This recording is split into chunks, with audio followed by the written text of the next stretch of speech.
Howdy ho. Hey, How's it going? going pretty good. How you doing? I'm good now that I've got my background, Look at your fully in awesome place. background. This is fine. Everything's fine. Yeah, totally. I figure that's kind of appropriate for a talk about cybersecurity in the midst of pandemic, right? Totally. Oh my So goodness. what I really gotta do is I gotta turn this way. I gotta be like, oh damn it, Oh my gosh. I need a green screen. I'm so close. I'm You're so so close. close. That's Oh, so great. Oh man, what a time. What a time to be alive. all right. Well, every generation has a thing, you know. I know, It's just right? All right, I'm gonna go ahead and post this real quick. Let everybody know we're here. All right. cool. So I'm so tempted to just start pinging Daniel. Daniel's here. And there he is. There he Shut is. up. I know I have to do it. Dang it. Yeah. I can't. That multiple pings just inundate him. I planned it so I'd arrive right at 5 o'clock. Just shut down all my fun. I see how you are. Yeah. Hey, is You that have to, is that a sorry, go ahead. You have to try and demo hacking Zoom in this. All I'll do is be like, log into Facebook while you're on Zoom. Done. Hacked. All of your personal information is stolen. Just not by me. I was wondering, is that a Blue Yeti mic that you have? Awesome. Sorry, my window was somewhere in the background, so I couldn't get to it to unmute. I've been considering it. Do you recommend it? Are you firmly and lost and head over heels? So probably if I could go back and get a mic, I would get a one of the Rode ones. Yeah. Yeah. It's not bad, this one, but it's like I don't know, like it's got some good controls. Like it's got this gain control on the back, so you can see like Oh, that's great. and it's got different modes for, like, you can do like stereo, omnidirectional, directional, cool. that kind of stuff. But the sort of like static background noise is a bit higher than you'd get on some of the other ones. I guess the difference between what this is like 80 Australian dollars, which is not much. Whereas the Rode ones are like over $100. So yeah, I've been kicking around, and every time I see one, when it crosses my path, I'm like, oh, I should finally pull the trigger, and then I don't, and that's fine until I see one again. And, yeah, it's got a like a mic stand mount thing on the bottom, but it comes with its own sort of like desk mount thing. Oh, okay.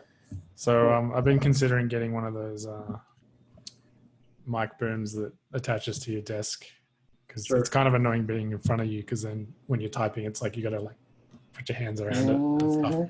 That's true. But, yeah, having one that like kind of comes at the side means that you've got the hand room. That's great. We actually just got a Uhuru.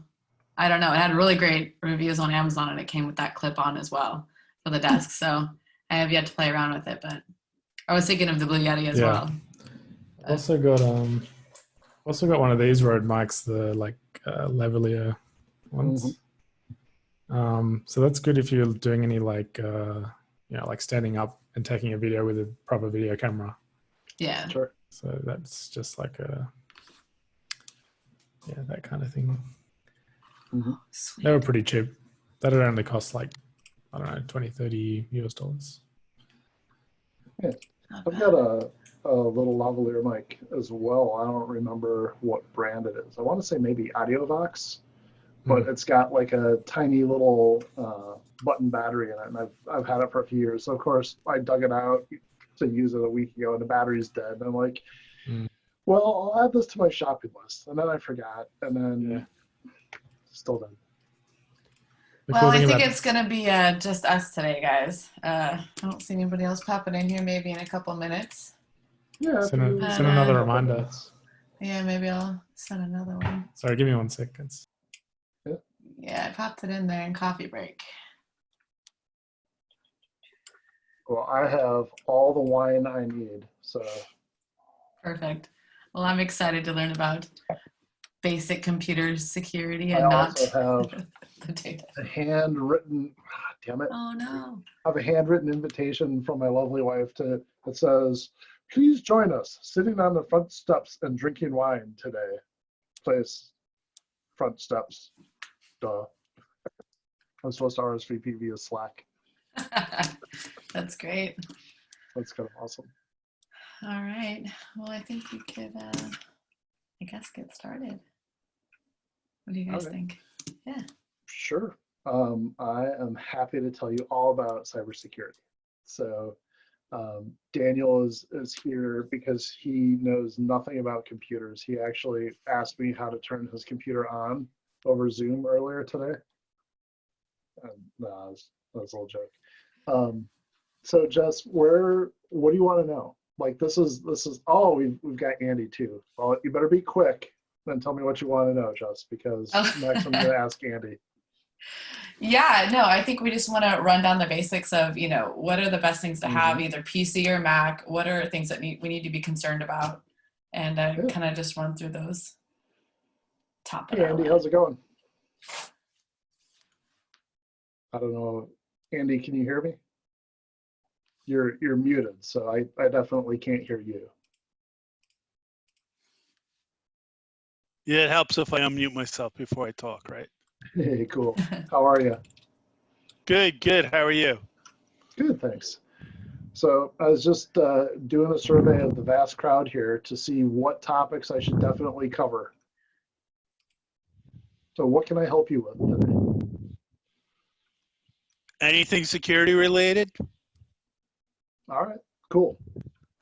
Well, so here's what I was thinking about. I was thinking about talking about how to find traces of hackers and malware on your computer, how to remove it, how to keep them off, how to back up your data against cyber attacks, acts of God and children, and also how to avoid getting phished. And I can do this in 10 minutes. Cool. I have a question also about VPN. No, I'm sorry. No more questions. I'm done with questions. You shut it down. All right. All right. What's your VPN question? So the way that I want to start is with questions, right? So I want to make sure to address questions, and then I can go back and introduce myself and do my little spiel. Yeah, that sounds great. My general question was just the basics of it for PC users, Mac users, and then do I need to use a VPN? Some people say to use it for work. At what point do I need one? And if I do, what's a good one? Because I have only used them for streaming when I was living outside of the US. So I don't have a good idea of what I need, if it's even required. Is it for confidential only? That kind of stuff. Yeah. Hey, Freddie, how's it going? Yeah, so VPNs, I think VPN is kind of a hot button topic in the security space, right? So from my perspective, if you are working with something that you wouldn't tell a random person on the street, use a VPN, right? So what a VPN does, for those of us who don't know, is it makes a point-to-point encrypted tunnel from your computer to wherever the VPN goes, right? And so I'm actually going to turn my background off, maybe, because I'm a hand talker, so I need my hands to be available, right? So it's point-to-point tunnel. So in the case of a work VPN, it's from your computer to your work network where that tunnel is encrypted. And if you're doing work for somebody else who's paying you, that's a great idea to keep their data safe. Right? If you're just surfing the internet, I still think using a VPN is not a terrible idea because it will encrypt and keep your surfing behavior private from your ISP or from anybody else who wants your data. However, what you have to remember is that a VPN like that, so commercial VPN, does not make a fully encrypted, protected tunnel between your computer and the whole interweb, right? That's just from your computer. So like I use a service called private internet access, and there are a bunch of different VPNs out there. I'm sure that Daniel has much more well thought out ideas about which VPN to use. So I'm going to defer to him because I use private internet access because I started with them 4 years ago, and changing is a pain because it means I have to download something, and screw that, I've got better things to do. I have you know, badasses to frag in Borderlands 3. So so that's what I use. But so when I use it, my tunnel is encrypted between my computer and the private internet access servers. And then from there, my encryption or my request goes out into the world unencrypted, right? So it's just, think of it as like half of a tunnel instead of an entire tunnel. So yeah, use a VPN. Most of the time, don't rely on it to protect all of your stuff unless it's from your computer to another known trusted source, in which case it's pretty good. So Daniel, you have a question. Go ahead. Yeah, because you were saying that you wanted to have the questions up front. I actually have two questions. So the first one is, what are your thoughts on like, or rather than what are your thoughts, like, do you know of any good, really accessible, you know, encryption options as far as being able to, you know, have your private key and have someone else's public key and, you know, do encryption that way, you know, and I know of a couple of solutions. I'm forgetting the name of the main one that I'm thinking of, but you know, like there's these solutions to be able to sort of, you know, set up encryption within your email clients and then, you know, add the public key of the other person that you're communicating with. But obviously that solution is really cumbersome, and like most of the people in the world are never going to do that because it's way too, like, the UX is terrible on it, right? Yeah. And so I forgot you're my other not question. gonna, well, you'll remember it because I'll talk for a minute about this, and you're not gonna like my answer because my answer is both obvious and awesome and totally not what you're looking for, right? So my answer is to encrypt your email, use Gmail or another commercial client that uses TLS. So when you guys use a web browser, you've probably seen the little lock icon, and you've probably heard the acronym SSL, right? So the lock icon and SSL are talking about ways of encrypting the data that gets transferred between a web server and your computer when you request a web page. And so that's a really important thing that you want when you are doing something sensitive. So like you're buying something, you definitely want an encrypted connection. And that little lock icon has kind of been losing favor over the last year or maybe a little bit more.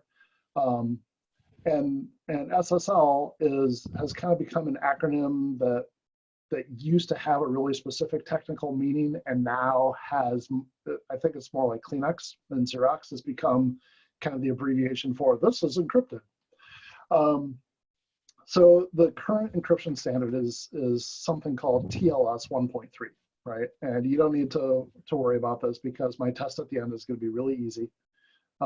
And so TLS is what's called opportunistic encryption, right? So you can kind of guess from the name, but what that means is if Daniel's using TLS, I don't know, you're to the right of me in my video screen, so that's why I'm pointing over this way. So if Daniel's using TLS in his email, and I'm using TLS in my email client, then that connection between our clients is automatically encrypted, which is great, right? But if his email client is using TLS and I have an old email client, then that email connection isn't encrypted, right? So it's like background encryption. You'll never see it. You'll never see information that comes up, you know, looking like, oh my God, this is like super secret and protected and no idea what it is, right? So there's a way that you can do that so that you can actually see the encryption happening. And Andy put in PGP, which is a commercial application of encryption. There's a free version of that called GPG for, what was it, GNU privacy, I don't remember. And you can use those things to encrypt your data. And I used to be all for that. In fact, in my personal email signature, I still say, oh, I've got a PGP key available for people who want it. And can any of you guess how many people have asked me for my PGP key over the last 5 years? And if you do anything above 0, you're wrong. Yeah, because it's a pain in the ass. So the way that it works, like your literal workflow is you write your message, right? And then you copy it and you take it into your PGP or GPG dashboard. You're like, encrypt this data, and then you copy the encrypted stuff and you put it back and you send it. But that's not all. Like that's the back end. You first have to set up the front end, which is where you have to trade your key with the person that you're trying to trade data with. So if I'm sending information to Daniel, Daniel has to have my public key and I have to have his public key, and we have to do this back and forth. And if we really if we're super paranoid about all this, right? And I know I used to be super paranoid, and then I started drinking and everything got better. If you're super paranoid about it, what you have to do is you have to actually meet the person physically and trade your key with them. And you have to verify their identity by having, government-sponsored identification that meets your, it's stupid. It's such a pain in the butt, right? So here's what I do when I want to protect a file that I want to send to somebody. So if I'm pretty sure that they have a TLS email client and the file isn't super duper private, like it's not protected health information, it's not protected client information, it doesn't have passwords or anything like that, I might zip it into an archive with a password, so just create a zip file, attach that to an email and send it, right? If it's something I want to protect a little more, I'll probably put it in a Dropbox file and in a folder that maybe I share with them, maybe I just send them a link to the file, because there's a slider between security on one hand and usability on the other, right? And you can be super duper secure. You can have, you can have a computer in the bottom of Cheyenne Mountain surrounded by 100 dudes with machine guns and guard dogs. It's not connected to any network, and it's not connected to the power grid and doesn't do anything, right? But the thing is, it doesn't do anything. It's so secure you can't use it. So there's this idea of finding that middle ground between security and usability. And I think that's an important one to keep in mind for everyday stuff. So Daniel's suggesting Keybase. Is that another encryption Yeah, product? so that one tries to have the best of both worlds, where you get your, I think they're using GPG. You get your encryption at rest, but you also get, you sort of get the usability because you sort of treat Keybase as like the almost like the trusted middleman in a way, and you would go through, they have integrations with different common websites, things like Reddit and Twitter, GitHub, et cetera, and you would basically, they would give you some sort of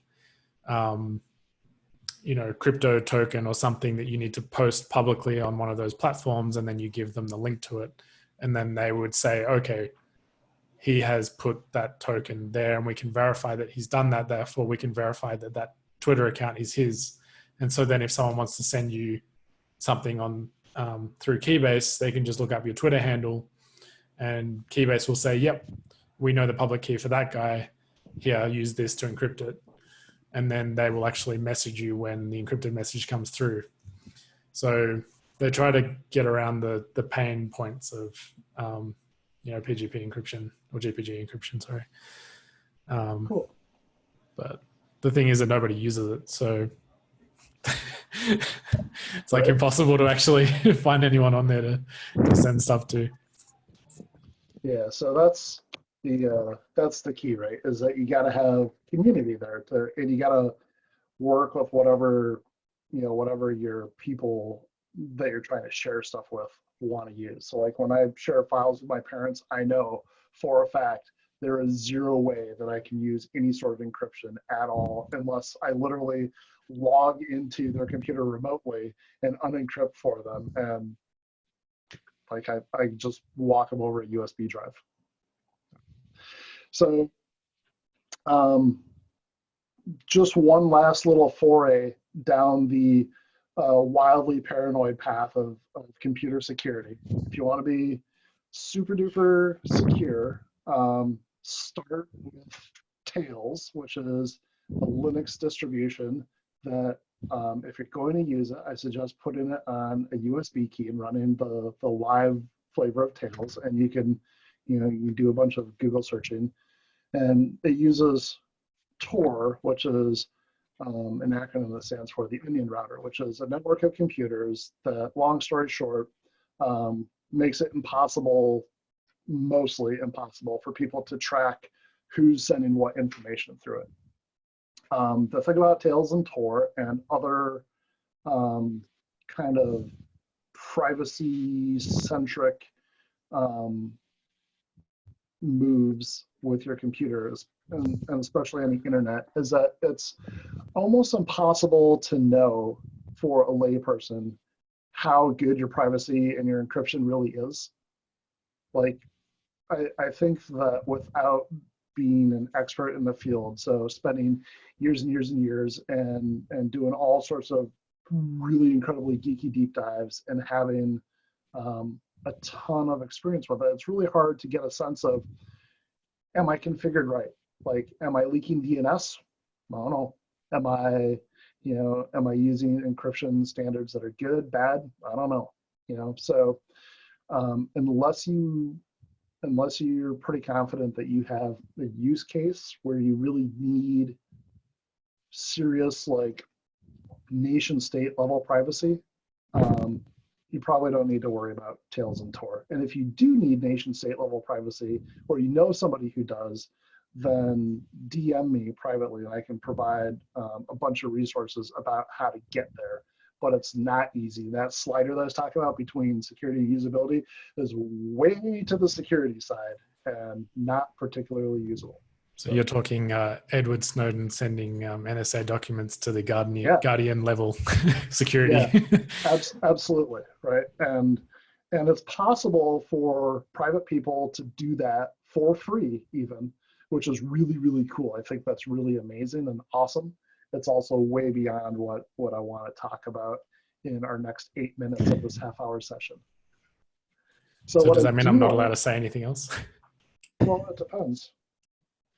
So I haven't said the C word yet, right? The one that is spelled CYBER, and if I do, then you're all required to drink something. It doesn't have to be wine or beer, but Freddie's off to go get a drink. That's good. No, my only question to the last bit was going to be, like, what are your thoughts really, really quickly on, like, all these sites now like WhatsApp and, even Facebook, they sort of tout like end-to-end encryption to their users, but in reality, it's like, it's not really end-to-end encryption because, I mean, yes, it is encrypted end-to-end, but, they hold the keys, right? Like Facebook holds the keys, you don't hold the keys. So right. So it's like, end-to-end encryption can work two ways. There can be honest end-to-end encryption, which means, so think about like Proton Mail is a great example of end-to-end encryption. That means my data is encrypted all the way from my computer to the service I'm using, and it's encrypted at rest on the service's hard drive, and the service cannot decrypt my data. Like, they don't have the encryption keys. So even if Jess is working in the Proton Mail server room, she walks in there with the root password to the server that has my data on it. She puts my data on a USB stick. She will not be able to see what it is. That to me is honest end-to-end encryption.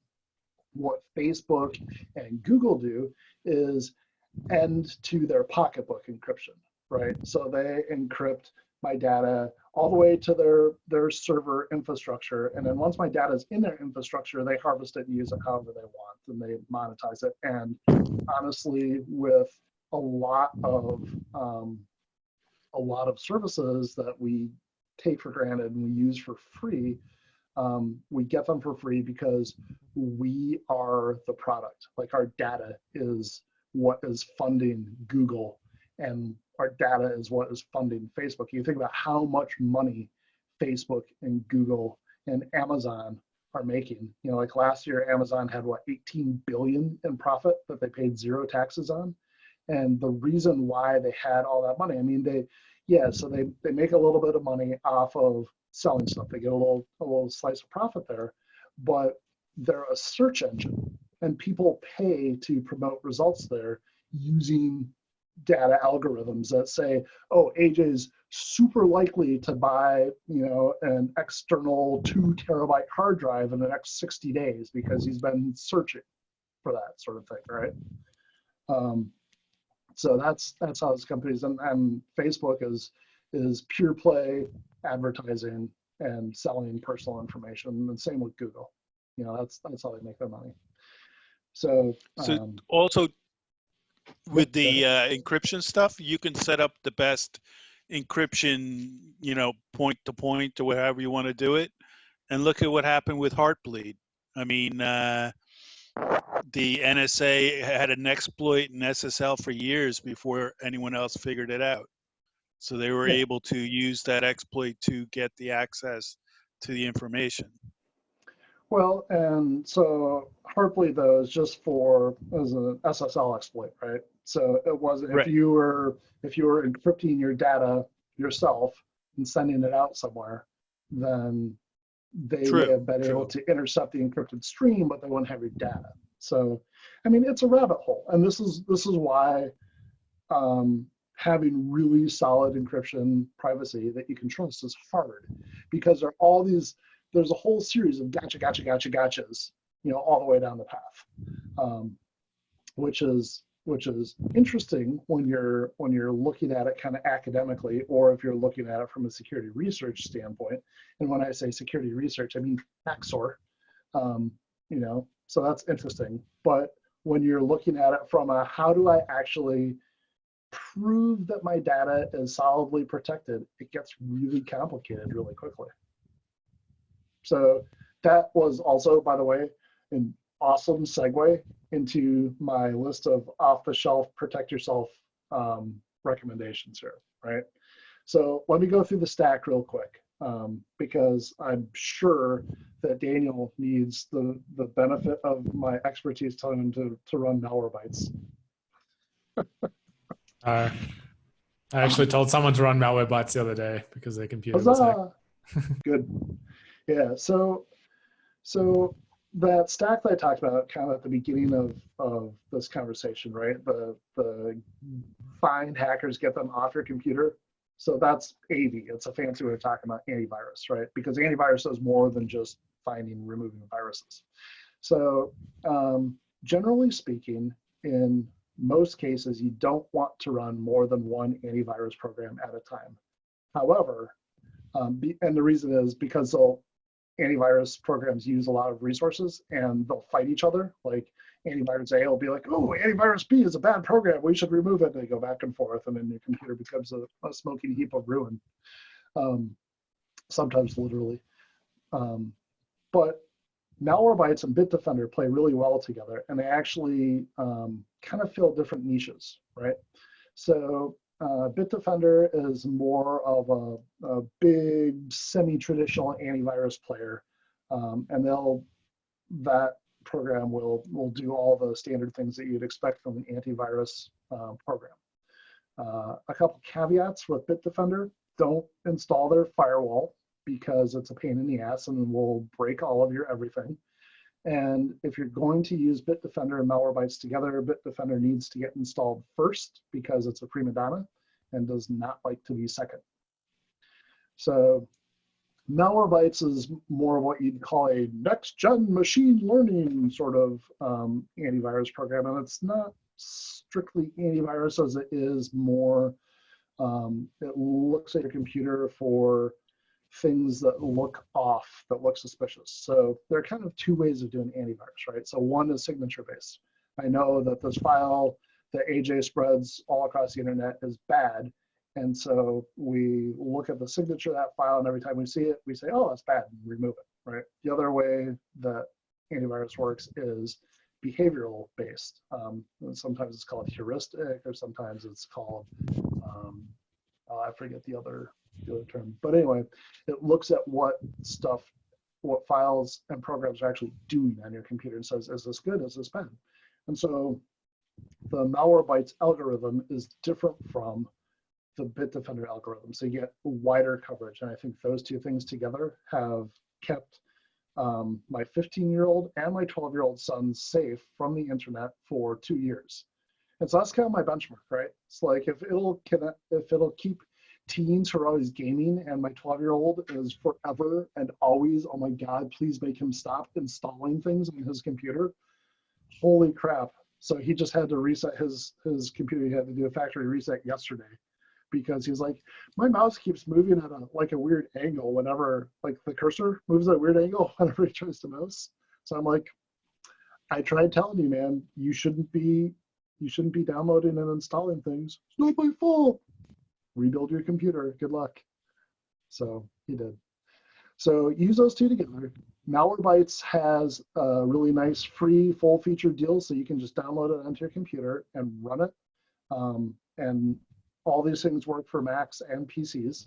So I suggest all of you who haven't done it recently, just grab Malwarebytes and run it and see what it finds. And pretty much what I tell people to do with it is, if and when it finds things on your computer, if you don't recognize them, remove them. That's pretty much how I roll with that. Same thing with Bitdefender.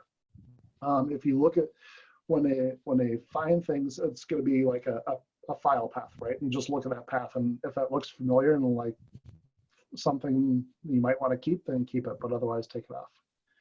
So you should, in a perfect world, these programs should be automated, right? Because you don't want to have to remember to like put up your shields.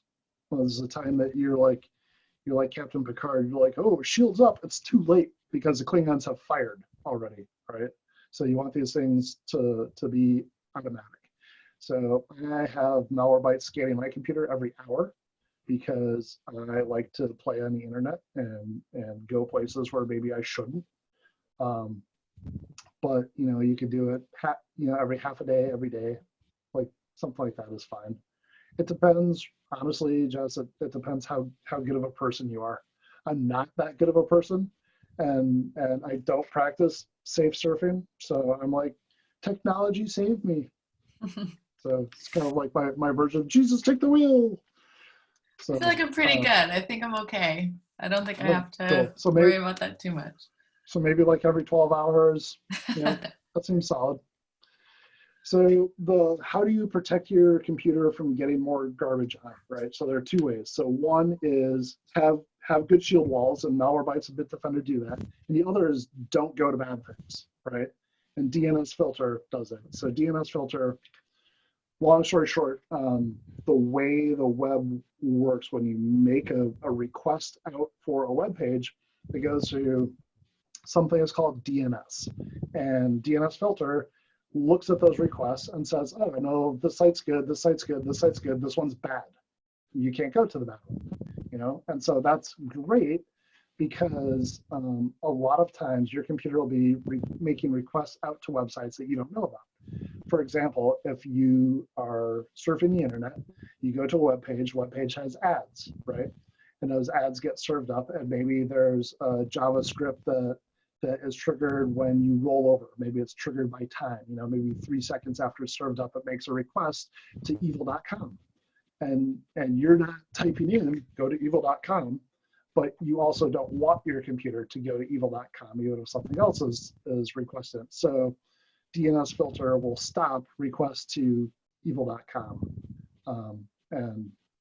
And actually, if you go actually to evil.com, it's not evil website. So anyway, just a little side note. And then things are going to go bad, right? So the last thing I was talking about, acts of hackers, acts of God, acts of kids, right? Things are going to go bad. You're going to hit the delete button when you don't mean to. You are going to you're gonna have files get corrupted. You know, heaven forbid, you have a natural disaster that destroys your house or something, or you're going to get ransomware on your computer that encrypts your entire hard drive unless you pay, you know, 0.08 bitcoins to this, you know, crazy looking address.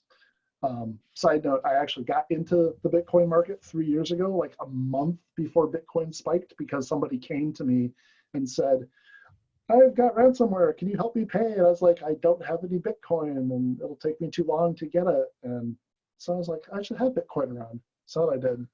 And it was a great investment for like 2 months. And then not so great. I bought Litecoin and then I moved it all to a Jax wallet. And I don't ever remember being prompted to put down a 12 word passcode. And I literally do not remember that. So I lost about over 1,000 euros worth of Litecoin at the time. No. So I got a new device. And so I ended up getting, I used my old device, signed into my, you know, tried to restore the wallet that way, hoping that it was, you know, device specific, but it's been wiped and given to someone else since then. So couldn't get it back, but yeah, super secure. Too secure. Can't even get my money. Yeah, that sucks. I'm sorry to hear that. Yeah. Yeah, so the thing that you want, right, to protect you from all this stuff is backups, right? So backups are the magic shield against ransomware, against a flood washing your house downstream, or a fire burning it down, or your kid getting, you know, coke in your hard drive or whatever. And there are two flavors of backups, right? There are backups for little whoopsies and there are backups for big oh shits. And the little whoopsie backups live on an external hard drive on your desk, right? So you just have the drive plugged in, you make backups there, and they're automatic, constant happening, because otherwise you're going to be like me and be like, oh, I should check and see when the last time I did backups was. Oh, it was 7 months ago. Awesome. You know, that's not going to be great. The bigger offsite oh shit moment backups need to live offsite somewhere. So there are some people I know who are like, well, I'll just have 2 external drives. I'll put one in my safety deposit box at the bank. I'm like, that's stupid. And also a lot of work, and you have to remember to do it. And who goes to the bank anymore anyway? I mean, what the heck? So what I recommend is CrashPlan. And there are several other easy kind of commercial backup services out there, right? So CrashPlan is $10 a month, and it makes automatic ongoing backups of your data every 5 minutes. And do backups also back up the bad stuff? Yep, they do.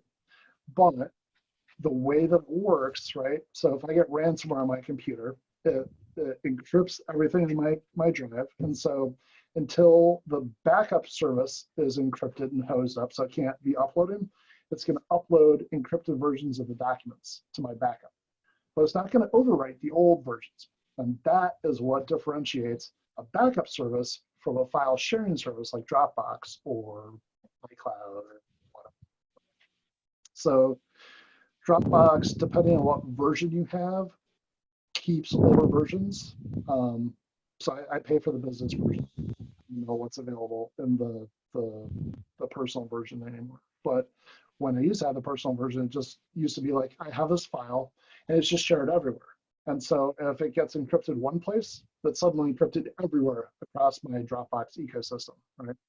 And that's not a backup. So the way that CrashPlan works is if something gets encrypted in one place, the encrypted thing might get uploaded, but then I'll have versions I can roll back any day before it was encrypted and choose whichever version I want back to whatever backup started.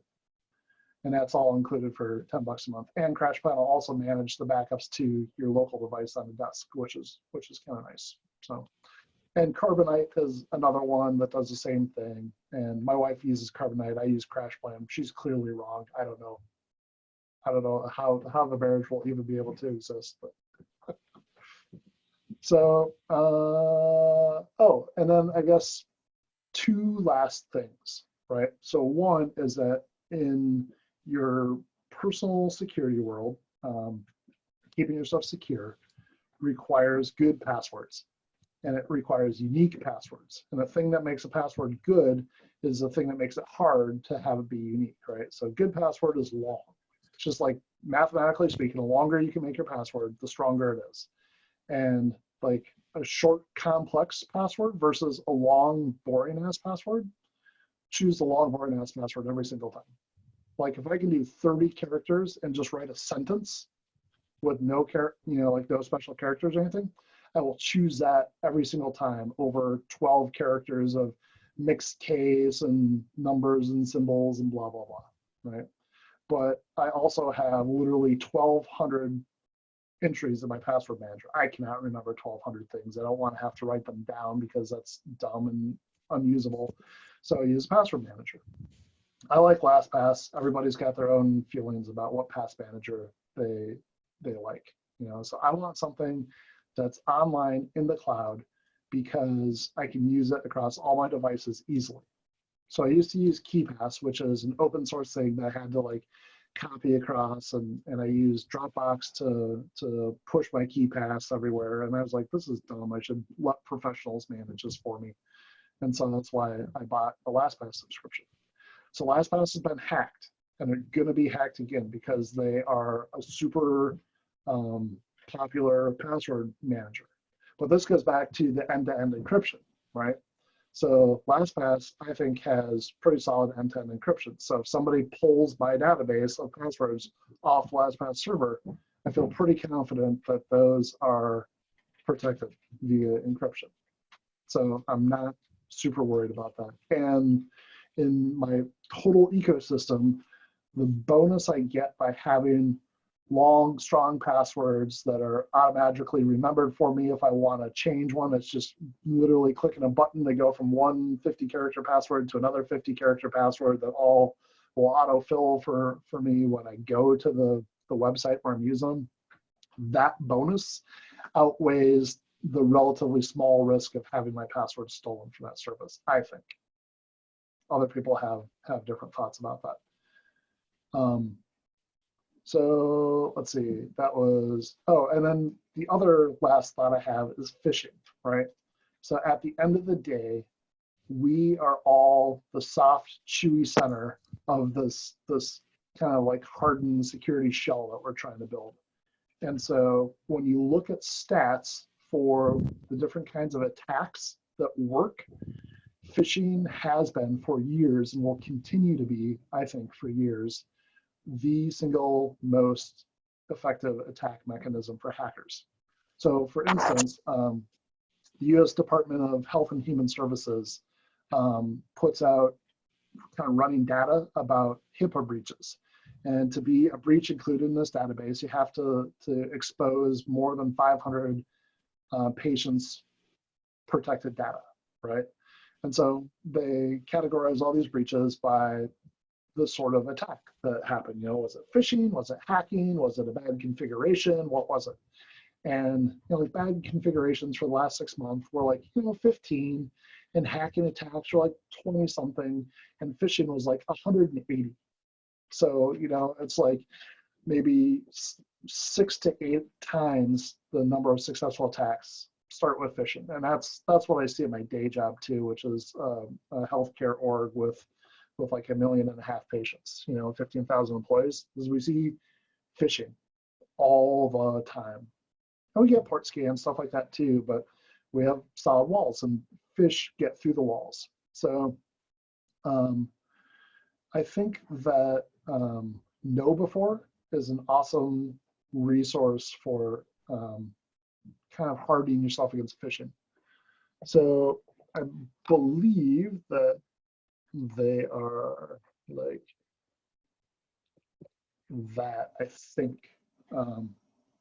But they have training videos, and they sell a bunch of services and stuff too, but they have they're kind of the industry leader in training people to recognize phishing. But the single biggest tip I can give you to recognize a phishing link in an email or on a web page is before you click the link, take your cursor and hover over it and look for the address that pops up. If the address looks like something you would expect, like if the link says, Dropbox file, and when you hover over it, the actual URL that pops up says something about Dropbox, okay, that seems pretty legit, right? But if the link is like, click here now, and you hover over it, and it's just a bunch of random garbage, you may not want to click it. In fact, I would strongly suggest that you don't click it. So phishing works the same way as sales, right? So I've been teaching myself about sales, and I've seen this interesting parallel. It's phishing emails install a sense of urgency. They're a limited time offer. They try to be personalized, but come off as feeling kind of spammy if you really think about it.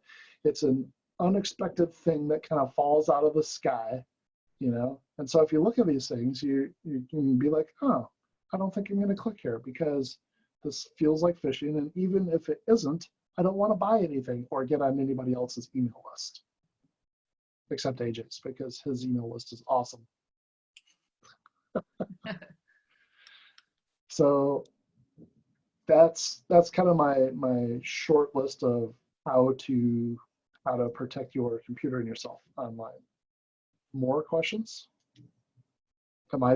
Well, Freddie and I are both drinking, so cheers. Not a question, but a comment. One thing that I've found that password managers are actually really good for is, because probably, I don't know if everyone feels this, but like, I feel like I have to teach my parents sometimes how to be like sensible on the internet.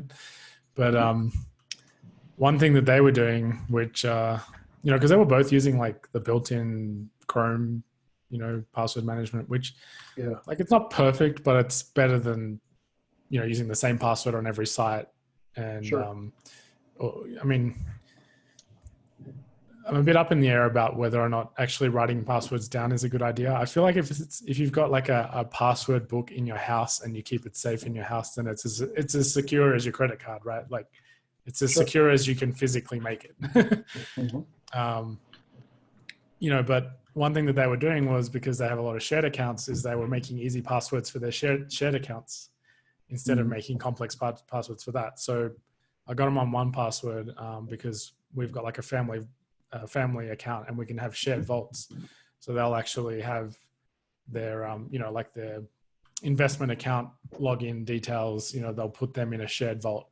That way they're actually managing them still through the password manager. So I think that's more than anything, I think that's actually the real benefit of a password manager is those, family accounts that you usually have to share passwords for. So we do the same thing with LastPass in our family. We have a family account and share passwords. So I can share passwords with anyone in my family.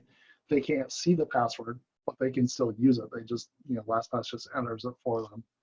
And that's slick. And when I need to lock somebody out of Netflix, it's oh so easy. One of the annoying things that I've found is I've got a bank here. I won't tell you which one because you'll easily be able to hack it after I tell you this. But they force your password to be like 8 characters or less, and it can only have uppercase letters and numbers. Seriously? Yeah. And not only that, when you type in lowercase letters, they'll actually automatically uppercase them for you. So you don't even know that it's only uppercase. God, I have an account at a regional bank that their limit is, I forget if it's 12 or 14, but I've literally called their support desk and like bitched my way up their phone tree until I talked to somebody with manager in their title and started the conversation with, "You're stupid and here's why." Yeah, no joking. Like I did that with Citibank, like one of the biggest banks in the world. Yeah. Maximum of 16 characters passwords. Yeah. That's insane. No idea why. I tweeted to them about it. They gave me some bullshit about technical difficulties. I don't know. Oh, whatever. Only thing I can think is that more secure. Only thing I can think of is that they're saving it in some old database that only has like 16 character column data types or something like that, and they can't migrate. My trial account at the Milk Street Cooking School is more secure than these bank accounts. It's ridiculous. And technical difficulties is not an acceptable answer. I'm sorry. The other one that I really hate is when they disable like pasting in the password field. Yes. And so you can't use password managers because it won't allow them to paste in there. Fortunately, there aren't that many of those, but when I run across them, I definitely use harsh language. There aren't that many, but when you find them, they're always banks. That's the problem. True. What about a locked note on your iPhone? All right. Well, my suggestion is, first of all, get an Android. No, don't say that to me. Sorry, I'm not an iPhone user, and it's That's not okay. because Just kidding. it's not because I don't like iPhones. So I was actually the mobile device guy at my last gig, and so I had to help a lot of people with iPhones and iPads and blah blah blah. And the reason I'm an Android person is, well, there are a bunch of reasons, but it appeals to my sense of geekery and control. And I don't know how to answer your question. So does anyone else here know how to talk about locked notes on iPhones, other than don't ask the FBI in the US to do anything with it because they're clearly incapable? All right, so sorry. I guess that's iPhone okay. collector Sometimes I pop my passwords in there and I feel like, well, I mean, how would they get into it? You know what I mean? Like, it's locked down. If someone takes it. I think it all depends on how they're actually, whether or not they're encrypting it, and then what they're actually using to encrypt it if they do. Yeah. So I feel pretty safe with it. Like, you'd have to really like know if my phone's stolen. I still have an alert on my phone that was stolen from me when I was in Berlin, and they had tried to get me to click on the link and put in my password, but they just probably sold it for parts because you'd have to know my, my Apple, iTunes, and my passcode. More context about your question now. So you're saying using it for password storage. Yeah. Not for everything, but just random stuff. Like, I don't really care about. I don't put like my banking and stuff. I just put like, I don't know. So if it's for stuff that you don't care about, fine. But I have at least two reasons to not to, right? Okay. So one is, what if your phone is stolen / gets lost / is broken / eaten by Godzilla? Those things are gone. They don't live in the cloud, right? My notes do. They're just on the phone. Oh, the notes are in the cloud? Okay. Are these iCloud notes or something? Yeah. Okay. That's a bit different. So then there's the question about the security of the cloud where they're storing. And then the other thing is more of a personal habit thing, right? So if you have some passwords over here and some over there, this and that, I think that opens you up to forgetting where you keep this password. And I think that part of the drudgery of managing your passwords and just being safe online can be mitigated by building habits. So I know when I have a password, I just go to LastPass, and honestly, the LastPass interface on my Android phone kind of sucks. It's a little janky and a little weird and whatever. But I know that's where my passwords are, and it's also where some secure notes with other stuff like Wi-Fi passwords and medical insurance numbers, stuff like that, all live in LastPass for me. So just know I don't have to wonder, well, did I save this one in LastPass, or is it Evernote, or where the heck did I put it? I just know. And I think building that habit is important to I add an extra thing here as well that people don't normally think about is, what happens if you die? Like, how do your family get access to like that's huge investment accounts or like whatever, right? Yep. So, with like LastPass or 1Password, you can have like multiple administrators of that family account. So like my wife is an admin, my dad is an admin, and I'm an admin. So we can recover access for anyone else in our family, and then also if one of us was to die, like if my dad was to die or my mum was to die, I would be able to access like their investment accounts and whatever, in that case. So. And the way that LastPass handles that, the mechanism is actually kind of cool. You can set up people who are able to request emergency access to your account. and a time frame that you have to respond. And it can be anywhere from immediate to like 4 weeks, I want to say. So my wife requests emergency access to my account. If I don't respond saying yes or no, then she gets that access at the end of that time frame.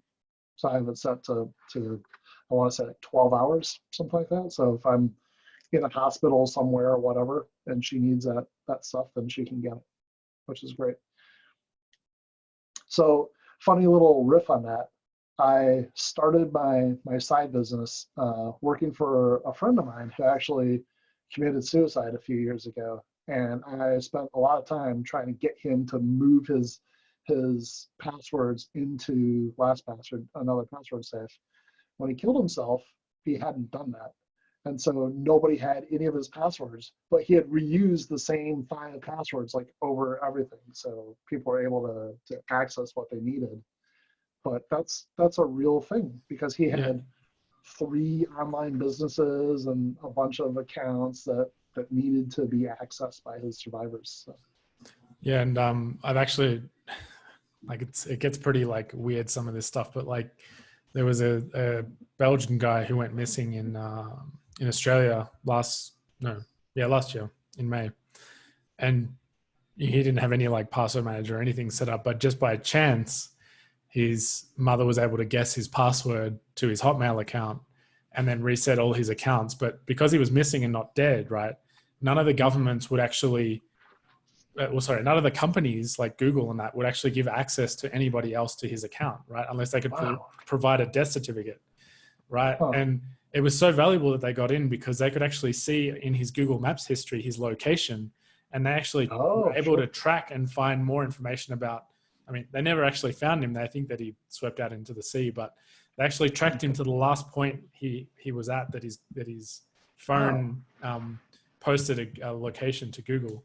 So that's really cool. And if they had that earlier, if they had that within the first 24 hours, they might have actually been able to find out more stuff. But it wasn't until months later that they actually had access to this thing. So, you know, if you think about from the point of view of like, what if one of your loved ones went missing, which you don't want to think that it'll happen, but like I live in South America and people get kidnapped all the time. You know, we have friends whose parents have been kidnapped.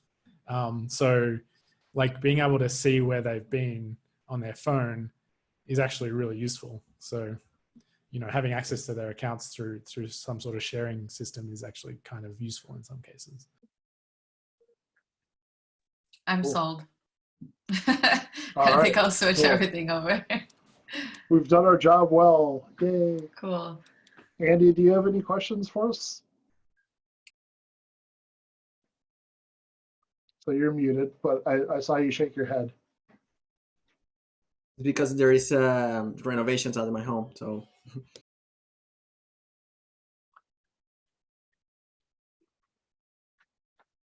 I did have some other stuff that I thought about, and I should have written stuff down because I've totally forgotten all the questions that I've thought about in the process of this whole thing. Well, so I think that that we should just start a thread in the coffee chat, you know, about this, and as you have questions, put them there and let's kick them around. I've got questions, you know, so. We could also do a part 2 of this. If you guys want to, I could just get it on the books and just be like, hey, part 2 of basic security. I reckon do a hands-on, like if anyone's interested in actually migrating all their stuff from Google Chrome or whatever, like if they've got their password saved in Google Chrome, there's actually really easy ways to actually put it in like OnePassword or LastPass. That's a great idea. And the other one, totally do that. The one I just remembered, for anyone who's interested, there's a website called Have I Been Pwned? Oh yeah, right. Oh yeah. Everyone seems to know. Wait, I don't know it. I'm the only one. I'll post the link. Okay, but it's like you sign up with your emails, all your different emails in that site, and it's a guy, an Australian guy, is a security researcher in Australia, and people send him like they're called dumps of like if someone manages to hack into a website, like say someone hacks Netflix, right, and gets all of the user information from the database. You know, maybe like sometimes these are white hacks. So like it's a researcher who hacks it, and then they tell the company, hey, I was able to hack it, but now that I've got all the information, like nobody knows whether or not I shared that with anyone. So really everyone should change their passwords. So they'll like provide that information to this guy in Australia, and he'll actually send out a notification to everyone who was in the database that was hacked. So if he sees your email in there, he'll send you an email and say, hey, you were detected in a hack of this website. Please go and change your password. And Not he only also that, has, but you can, go the other direction. Yeah. So he's got it now where you can actually search passwords that you use, and he'll tell you whether those passwords or those hashes of those passwords have appeared in other hacks previously. And he's actually got an API which is integrated with like LastPass, 1Password. I think even, I'm pretty sure Google Chrome's password manager has it built in now. I might not be 100% sure of that, but they'll actually, when you're creating a password and saving it into your password manager, they'll tell you whether that password has appeared on his database of hacked that's password awesome. hashes. I didn't know that. And they'll also run it against all your password hashes in the against all your passwords in your password manager. So if you've got existing passwords, they'll tell you whether or not they've been hacked before. So it's pretty good. That's cool. So just one more thing about the password safety bit, because I've been doing a lot of work for my company around this lately, and I'm actually talking at a conference this summer, assuming the conference happens, about passwords and how to kind of detect people who are using stupid passwords. Like the title of my talk is actually, oh, for fuck's sake. So I've been doing password cracking at work, right? And the way I've been doing it is building. So you got to remember, all these passwords are on computers, and computers are really good at math, right? So I can do a ton of cracking pretty easily. And so I went looking for low-hanging fruit, like what are the dumbest possible passwords to use. And so my list looked like, I took the word password, and I took all the months, and I took seasons, and I took, and then I added in a dictionary of common names, right? And then I ran permutations. I have like 3.5 million permutations of this. And I ran all those permutations against my organization. It's got like maybe like 40,000 total accounts, something like that. And like the first time I did that, like 20% of my people had stupid passwords. And I'm like, just, and so I made them reset. And I did some education, made them reset, and I do this every month. And the number's been going down, but like I have this one nurse who got really salty with me in a couple of emails, like to the point of like, who's your manager? And I'm like, my manager would love to talk to you. Please call her. But I detected her 5 months running, right? And so I just built a video series about like how to do good passwords for my org. And I used her password in the video because it was like Christina 1972, right? Name, year. That's like, this cannot stand. I went to the Spy Museum in Berlin, and they had a similar simulation where you just put in your password, and then they would tell you how many years it would take to get hacked. And my banking was 19 years. I know. I was like, wait, did they just take my password? So yeah. Jess, I have good news. I have good news and bad news for you.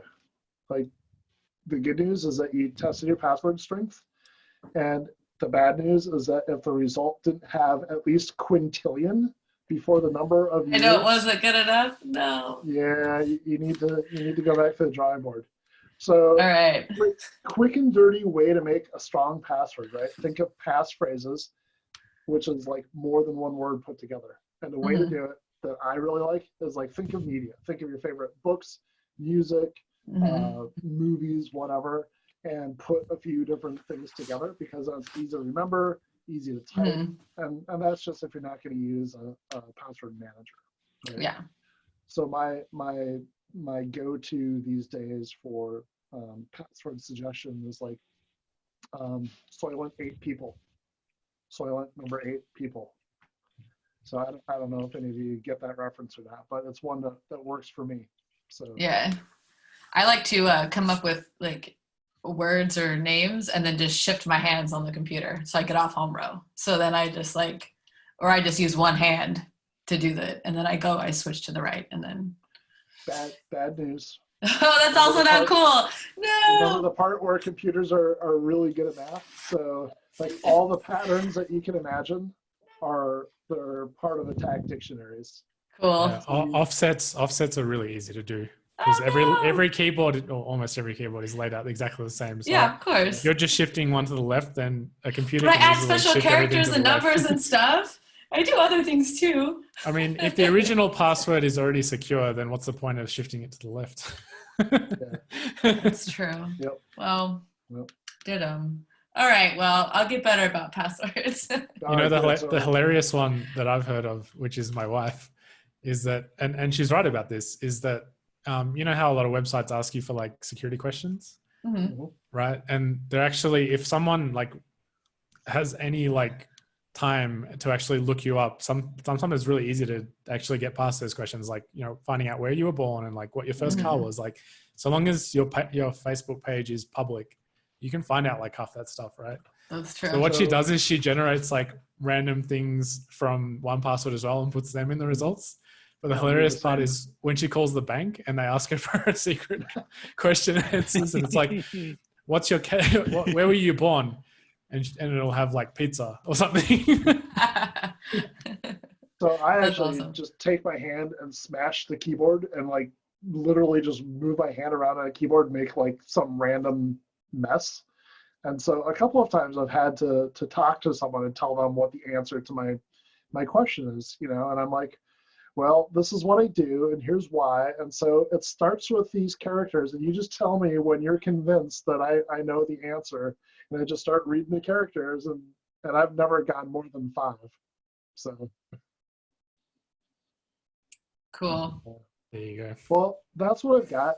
I think Thanks I need so to go because I've got a wine drinking on my front steps date with my wife. So Ooh, sounds fun. Cool. yeah. Well, Awesome. at the end of these, we've been asking people to talk about what they're working on. Is there anything that you want to tell us about that you want to promote at all? If not, that's okay. Nah, I don't think so. I think everybody except, well, okay. So Andy doesn't know, and Jess, maybe you don't know. So I've got a side business doing cybersecurity for small business owners who rely on their computers to make their business go, right? So if you want help with that, let me know. Also, that's the entirety of my pitch right there. Cool. It's like I do this stuff and let me know if you want help. Nice. Yeah. Awesome. Well, thanks so much for coming today and thanks for joining everybody else. It's good to see your guys' faces and we'll have another one posted very soon. Thanks, everybody. All right. Thanks, guys. Thanks.